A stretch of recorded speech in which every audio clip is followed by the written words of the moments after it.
অভিজ্ঞতা বলতে আমার তো রাজনৈতিক জীবন ৩০-৩৫ বছর হয়ে গেল ছাত্র রাজনীতি। এই ধরনের পুলিশি সন্ত্রাস আমি কোনো নির্বাচনে এর আগে আমি দেখিনি। গতকাল সন্ধ্যা থেকে বিকেল থেকে পুলিশ যেভাবে আমাদের কার্যকর্তাদেরকে ছুটিয়েছে, তাদের বাড়ি বাড়ি গিয়ে ট্রেনিং দিয়েছে, তাদের বাড়ি বাড়ি যে ধমকানি চমকানি, তাদের বাড়িতে কাউকে যদি না পেয়েছে তার বউ, তার ছেলে, তার মা, অসভ্য ভাষায় গালাগালি, বাড়ির দরজায় লাথ মেরেছে, দরজা ভেঙে লোককে তুলে নিয়ে গেছে। শুধু এক দুটো নয়, সমস্ত থানায় হয়েছে। আমরা জানেন যে 4টে থানা এই বিধানসভায় আছে। কোতালি আছে, গড়গড়িপাল আছে, পিড়াকাটা টপ আর শালবনী। সব থানা এলাকায় যত আমাদের কার্যকর্তা, যত বুথ কর্মী, যারা ভোট করাবার সক্ষমতা রাখে, পুরনো কার্যকর্তা, দায়িত্বশীল কার্যকর্তা, সবার বাড়ি গেছে এবং তাদের মধ্যে থেকে প্রায় 28 থেকে 30 জনকে তুলে নিয়ে বিভিন্ন থানায় ডিটেন করা হয়েছে। আমরা সন্ধ্যাবেলায় খবর পেতেই আমরা বিভিন্ন থানায় বিভিন্ন নেতৃত্বকে উপস্থিত হয়ে, আমি নিজে শালবনী থানায় গেছি, কোতালি থানায় অরূপ, আশীর্বাদ, ভৌমিক সহ আরো অনেকে গেছেন, শঙ্কর গুচ্ছাই, পিড়াকাটায় অন্যান্য নেতৃত্বরা গেছিলেন।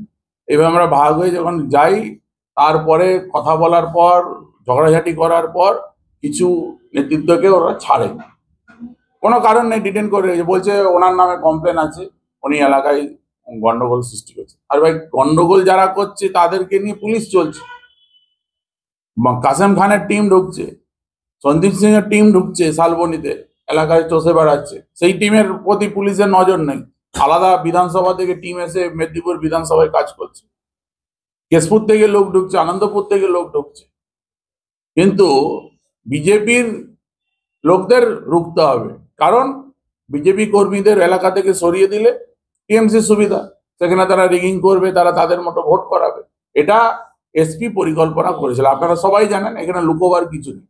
এই পুরো ভোট এখানকার এসপি নিজের হাতে দায়িত্ব নিয়ে তিনি করেছেন। কোনো নেতার এখানে কোনো ভূমিকা নেই, মেদিনীপুরের কোনো কিছু নেই। তিনি বাইরে থেকে লোক এনেছেন, তারা প্রচার করেছেন, বিভিন্ন এলাকার দায়িত্ব তিনি বাইরের লোককে দিয়েছেন। এমনকি ফ্লেক্স, ফেস্টুন, ঝান্ডা পর্যন্ত বাইরের লোক এসে এখানে বাঁধাবাঁধি করেছে। এটা দেখা গেছে, এটা খবরও আছে, দেখাও গেছে। তো এই ধরনের নির্লজ্জ ন্যাংটা পুলিশ এই আমি রাজনৈতিক জীবনে আমার এর আগে আমি দেখি। 11 সালেও ভোট দেখেছি, পরিবর্তনের ভোট, তখনও পুলিশের এত খারাপ ভূমিকা ছিল। এইবার পুলিশ একদম সমস্ত কিছু সীমা পার করে কিভাবে তৃণমূলকে সাহায্য করা যায়, পুলিশ তন্ত্র পুরো পশ্চিম মেদিনীপুরে উঠে পড়ে লেগেছে তৃণমূলকে জেতানোর জন্য। এটা আমার এই ভোটে প্রথম এবং খুব চমকপ্রদ এক্সপিরিয়েন্স। এবং এইটা করেছে তারা, তাদের পায়ের তলার মাটি সরে যাচ্ছে। তারা দেখছে যে এত টাকা পয়সা খরচা করো, এত কিছু করো, মানুষের মন তারা পেতে পারছে না। মানুষের মন না পেয়ে মানুষকে ভয় দেখিয়ে, ভয় সৃষ্টি করে, ভীত সন্ত্রস্ত করে সেই জায়গাটা পূরণ করার চেষ্টা করেছে পুলিশ। এটা পুরোপুরি এই জিনিসটাকে কন্ট্রোল করেছে। সবই বুঝলাম, এরপরে এই কি কতটা কি আশা করেন যে ভোটে যে ফল পড়েছে বা ভোট পড়েছে, কি মনে হয় কোন দিকে যাচ্ছে? দেখুন, ভোট আজকে কিছু বিক্ষিপ্ত ঘটনা ছাড়া আমরা যেটা দেখেছি, আমাদের দলেও অ্যানালিসিস হয়েছে, মোটামুটি একটা শান্তিপূর্ণ জায়গায় আছে। বিক্ষিপ্ত ঘটনা হয়েছে, কত হয়েছে আমাদের এখানে আইটিআই রাঙামাটি, আমাদের মহিলা সম্পাদিকা ওখানে বুথে বসেছিলেন, তাকে মারধর করা হয়েছে শম্পা মণ্ডলকে। আমাদের সাতপাটিতে প্রথম 1 ঘন্টা 1.5 ঘন্টা আমাদের 3টে বুথে, 73, 74, 75 নম্বর বুথে এজেন্ট বসতে দেওয়া হয়নি। ওখানে আমাদের মন্ডল সভাপতি বাবলু ঘোষ এজেন্ট নিয়ে গেছিল, তাকে মারধর করা হয়েছে, সে হসপিটালাইজড আছে। আমাদের 14 নম্বর বুথে এই দুপুরের দিকে 12টার দিকে তৃণমূলের বেশ কিছু মদ্যপ দুষ্কৃতী এসে আমাদের কার্যকর্তাদের মারধর করেছে। এই ধরনের বিক্ষিপ্ত ঘটনা আছে 12, 14, 15টা। 12-14 জায়গায় ইভিএম খারাপ হয়েছে, সেটা দ্রুত সারানো হয়নি, 1 ঘন্টা 1.5 ঘন্টা লেগেছে। এছাড়া 53 নম্বর বুথে তো মাঝে মাঝেই ইভিএম খারাপ হয়ে যাচ্ছে, 9 নম্বর অঞ্চলে। এই ধরনের কিছু বিক্ষিপ্ত ঘটনা আছে। এইসব বিক্ষিপ্ত ঘটনা ছেড়ে দিলে মোটের উপর মোটামুটি ভোট হয়েছে, এটা আমরা বলতে পারি। ভোটের পার্সেন্টেজ আমরা যতটা আশা করেছিলাম সেটা হয়নি, যেহেতু এটা উপনির্বাচন। মানুষ বাইরে যারা থাকে চাকরিজীবী বা অন্য কিছু, তারা আসতে পারেনি, ছুটি পাননি তারা, সেই জন্য ভোট পার্সেন্টেজ একটু কম হয়েছে। প্লাস গ্রামের দিকে এখন ধান কাটা এবং আলু রোয়ানো দুটোই একসঙ্গে চলছে। এইসব কিছু মিলিয়ে পার্সেন্টেজ আমাদের আশানুরূপ হয়নি, কিছু কম হয়েছে। আরেকটু ভোটের পার্সেন্টেজ বাড়লে ভালো হয়। ওরা কতটা সফল হলো যে অভিযান আনলেন, তাতে ওরা কতটা সফল হয়েছে? সফল বলতে পুলিশ যে স্ট্র্যাটেজি নিয়েছিল আমাদের লোকেদেরকে ভয় ভীত দেখিয়ে এলাকা ছাড়া করে, এবং কিছু জায়গায় আমাদের কর্মীরা এলাকা ছাড়া হয়েছিল। রাত জুড়ে যদি কর্মীদেরকে এরভাবে সন্তুষ্ট করা হয়, তার বাড়ির লোক ভীত হয়ে যাচ্ছে, এলাকার পাড়াপড়শিরা ভীত হয়ে যাচ্ছে, এইভাবে তারা কিছুটা সফল হয়েছে, হয়নি এরকম ব্যাপার নেই। জেতার আশা আছে। আমরা আশাবাদী যে পশ্চিমবঙ্গ এখন যে ইস্যু চলেছে, যে ইস্যুর উপর ভোট হয়েছে, মূলত আরজি করের ইস্যু এবং মহিলাদের উপর নির্যাতন বাংলায় যেভাবে বেড়ে চলেছে, এটা মেইন ইস্যু। তার সঙ্গে তৃণমূলের গলা পর্যন্ত দুর্নীতি, সন্ত্রাস, পুলিশি সন্ত্রাস, এই ইস্যু এই ভোটে কাজ করেছে এবং মানুষ স্বতঃস্ফূর্তভাবে ভোট দিয়েছে তৃণমূলের বিরুদ্ধে। এটা আমি আশা করি।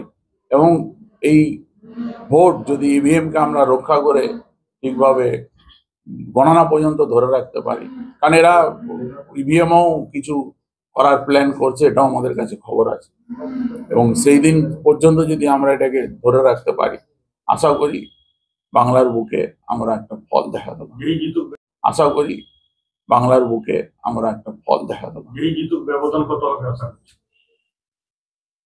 উপনির্বাচন এবং পার্সেন্টেজ ভোট কম আছে, খুব বেশি ব্যবধানে যেই জিতুক হবে না।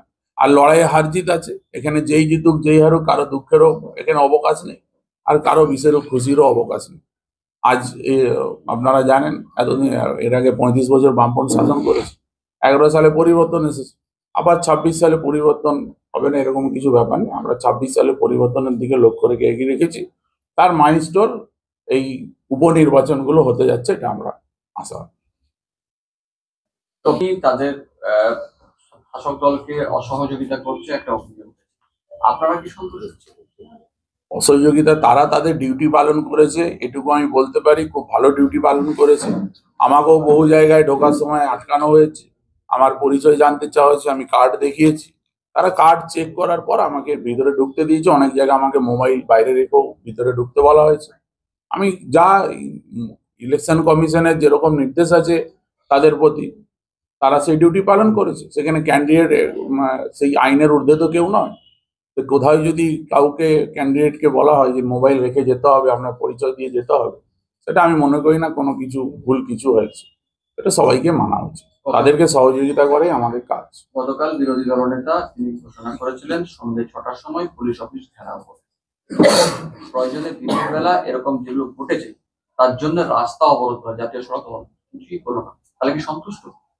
কিছু হলো না, এই কারণে বিরোধী দলনেতা বলেছিলেন যে আমরা যে যে পরিকল্পনাগুলো ওরা করেছিল, সেই পরিকল্পনা আমরা বেশ কিছু জায়গায় ভেস্তে দিয়েছি। আমরা আমাদের যে প্রিপারেশন রেখেছিলাম তার জন্য তারা সেই সব পরিকল্পনাগুলো করে উঠতে পারেনি, কিন্তু তার মধ্যেও কিছু কিছু তো করেছে। যেমন আমাদের সন্দীপ ঘোষ এবং তার বাবা, তাকে আমার বিধানসভা এলাকায় বিভিন্ন জায়গায় দেখা গেছে। আমি যখন 40-42 নম্বর বুথে আমি নিজে যখন ঢুকছি বুথের ভিতরে, তখন দেখছি তারা টিম নিয়ে সেখানে দাঁড়িয়ে আছে, আমাকে দেখি তারা ছুট মেরেছে সেখান থেকে। দিনেন দাকে দেখা গেছে বিভিন্ন জায়গায় ঘুরতে। এটা তো থাকার কথা নয় এই এলাকায়, কিন্তু তারা ছিল, তারা প্রভাব খাটিয়েছে। ওই হুমকিটা কি মানে পুলিশকে চাপে রাখার কৌশল? কোনটা? বিরোধী দলনেতা বা চাপে রাখার কিছু নয়।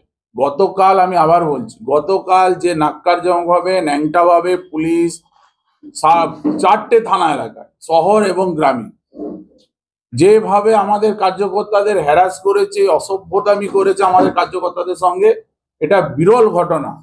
আমি আবার জোরের গলার সঙ্গে বলছি, তার জন্যই বিরোধী দল নেতাকে আসতে হয়েছে। তিনি এই এলাকায় ঢোকেননি, তিনি এইখানে বসেও প্রেস কনফারেন্স করতে পারতেন, কিন্তু তিনি তার মর্যাদা রেখেছেন, ইলেকশন কমিশনের যে নিয়ম আছে তাকে মেনেছেন। তিনি তাই জন্য ডেবরা থেকে প্রেস কনফারেন্স করেছেন এবং পুলিশকে বার্তা দিয়েছেন, সরকারকে বার্তা দিয়েছেন যে আপনারা যদি এই ধরনের কাজ করতে থাকেন তাহলে এলওপি চুপ করে বসে থাকবে না, পার্টি চুপ করে বসে থাকবে না। তারপর আপনারা দেখেছেন যে পুলিশ ধীরে ধীরে সেই কাজ থেকে বিরত হয়েছে, কিন্তু যে ওই সময়ের মধ্যে যে কাজ তারা করেছে সারা রাত জুড়ে একটা যেন এলাকায় তাণ্ডব। আমাদের নয়নদা চাঁদড়া তার বাড়ি সকাল পর্যন্ত পুলিশ ঘিরে রেখেছে, কোনো কারণ নেই। আমাদের ওখানকার আরেক কার্যকর্তা মনোয়া, তাকে অ্যারেস্ট করে নিয়েছে রাত 2টোর সময়। আজ সকালবেলায় বিনোদ হাতি আমাদের এক মন্ডলের জিএস, তাকে ক্যাম্প অফিস থেকে তুলে নিয়েছে। ধীমান কোলে কালকে খড়গপুর থেকে শালবনী যাচ্ছে রাজ্য সড়ক ধরে, তাকে শালবনী থানার আগে দাঁড় করিয়ে গাড়ি থেকে টেনে বার করে নামিয়ে তাকে আজকে ফরওয়ার্ড করেছে। এই ধরনের অসভ্যতামি পুলিশ করেছে। এটা বলছি আমি, ন্যাংটামি করেছে, অসভ্যতামি করেছে, বেহায়া পুলিশ। এই ধরনের পুলিশি অত্যাচার ভোটের আগে বিরোধী দলের উপর আমি এই যাবৎ দেখিনি, যেটা রেকর্ড হলে বলছে। লাস্ট প্রশ্ন, অনেকেই বিজেপির পক্ষ থেকে কমপ্লেন করছে কেশপুর থেকে নাকি লোক এসে ভোট পর্ব নিয়ন্ত্রণ করেছে, এটা কি বলেন? কেশপুর থেকে লোক এসেছিল, তার প্রমাণ আছে। সৌলা বুথের অদূরেই আপনারা জানেন, সেইখানে আমাদের কাছে ছবিও এসেছে। সেইখানে মাঠে 1-150 লোক জড়ো হয়ে আছে, খাওয়া দাওয়া চলছে। এরকম বিভিন্ন জায়গায় জমায়েত করে রেখেছিল। কিন্তু আমরাও এলওপির ইনস্ট্রাকশন অনুযায়ী আমরাও বিভিন্ন জায়গায় আমাদের শক্তি আমরা ছিল, সেইগুলো খবর পাওয়ার পর তারা এই কাজ থেকে বিরত হয়েছে। কিন্তু কিছু জায়গায় তারা মুভমেন্ট করেছে, কিন্তু যতটা করা আমরা আশা করেছিলাম সেটা করে উঠতে পারেনি। মানুষের প্রতিরোধ আছে, মানুষের স্বতঃস্ফূর্ততা আছে, এবং আমাদের কর্মীদের সক্রিয়তা সবে মিলে এবং সিআরপিএফ এর সক্রিয়তা এই মিলে এই ভোট হয়েছে। ভোট এখন বাক্সে বন্দি, জনগণ ভোট দিয়েছে। 23 তারিখ রেজাল্ট যা হবে আমরা মাথা পেতে নেব। দিনভর আপনি গ্রামে দৌড়ে বেরিয়েছেন, দিনের শেষে কি মনে হচ্ছে, কতটা সন্তুষ্ট, মানে কি আপনার? গ্রামের মানুষ অতি সক্রিয়তার সঙ্গে ভোটদান করেছে। আমি যেটুকু দেখেছি শহর অঞ্চল থেকে গ্রামের ভোটদানের পার্সেন্টেজ বেশি। তারা চাষের সিজন হওয়া সত্ত্বেও অনেক বেশি ভোট প্রদান করেছে। শহরের মানুষের আর একটু ভোট দেওয়া উচিত ছিল। আপনি খুশি দিনের শেষে? দিনের শেষে আমি খুশি যে খুব বেশি গন্ডগোল, খুব বেশি কিছু হতাহত, আমাদের কর্মী আহত এরকম কিছু হয়নি। এর জন্য আমি খুশি। ফলাফল নিয়ে কি বলবেন, কি হতে পারে অনুমান? ফলাফল নিয়ে কিছু বলার নেই দাদা। ফলাফল মানুষ, জনগণ ভোট দিয়েছেন, জনগণ ইস্যুর উপর ভোট দিয়েছে। আমরা জনগণের কাছে গেছি, যা ফলাফল হবে মেনে নিতে হবে। আগামী দিন ভবিষ্যৎ লড়াই রয়েছে, আবার আমরা লড়াই করবো, কোনো অসুবিধা নেই। চলো।